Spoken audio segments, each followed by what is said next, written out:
नमस्कार दोस्तों, हमारे इस चैनल पर आप लोग को स्वागत है। आईआईटी की तैयारी कैसे करें, एक लंबा और विस्तार पूर्वक मार्गदर्शन इस वीडियो में आप लोग को बताने वाला हूं। आईआईटी भारतीय प्रौद्योगिकी संस्था है।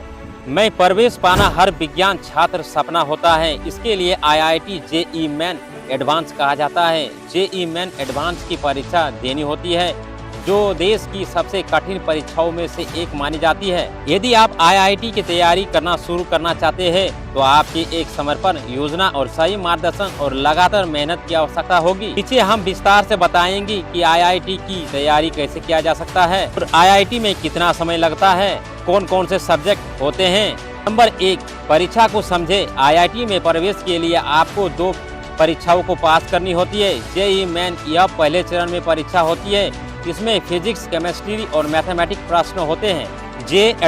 जे मेंस पास करने के बाद चयनित छात्र को जे एडवांस में बैठ सकते हैं, जो आईआईटी में प्रवेश के लिए आवश्यक है। नंबर 2, तैयारी की सही उम्र और समय। तैयारी कक्षा 9 से 10 से ही शुरू कर सकते हो ताकि बेस मजबूत हो। ज्यादातर छात्र कक्षा 11 से पूरी तैयारी कर सकते हैं। अगर आप 12वीं पास कर चुके हैं तो एक ड्रॉप लेकर आप भी 1 साल की तैयारी कर सकते हो। सबसे पहले आपको एक बात को ध्यान देना जरूरी है। नंबर 3, सही स्टडी प्लान बनाएं। सिलेबस को पूरी तरह से जानकारी करें।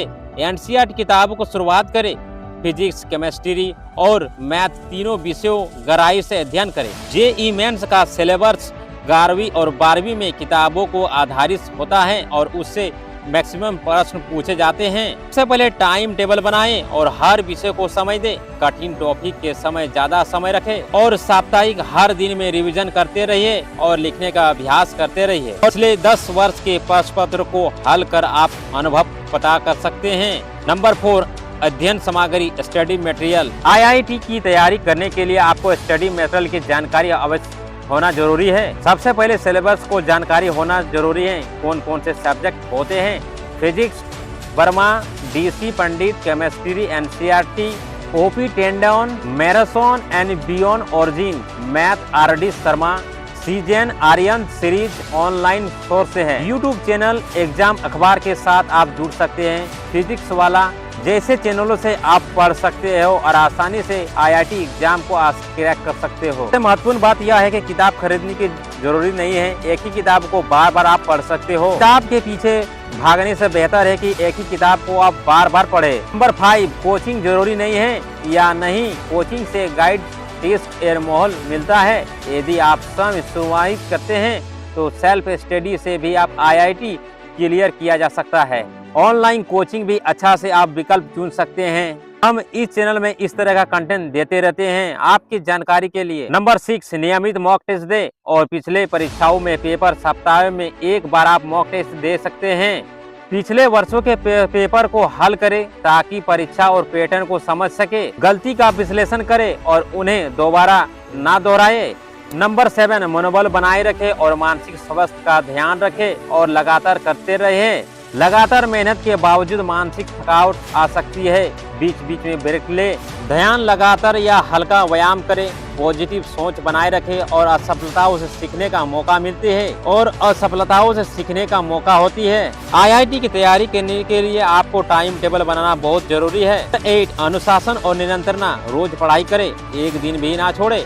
कठिन आने वाली हर ना माने। खुद को मोटिवेट करते रहिए और सपनों को याद रखें। आप जिस सपनों को साकार कर रहे हैं उसे हासिल करना बहुत जरूरी है। मोटिवेट रहे और मोटिवेशन वीडियो देखते रहे।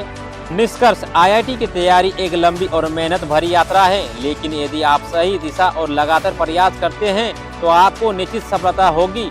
सही योजना और समय प्रबंध, आत्मविश्वास और कड़ी मेहनत कि आपकी सबसे बड़ी ताकत होती है। अगर चाहो तो एक स्टडी के शेड्यूल और साप्ताहिक योजना भी आप बना सकता हो। अब बताओ, चाहे क्या आईआईटी की तैयारी एक यात्रा है जिससे लगन और परिश्रम और निरंतर आवश्यकता होती है। अगर आप चाहे तो अनुशासन से चलेंगे तो आप लक्ष्य को फोकस बनाए रखें और तो सफलता जरूर मिलेगी। अगर आप चाहे तो आपके लिए एक टाइम टेबल और विषयवार अध्ययन योजना भी बना सकता हूँ। आप बता सकते हैं कि आपको क्या क्या मदद चाहिए और बताइए कैसे मदद कर सकता हूं।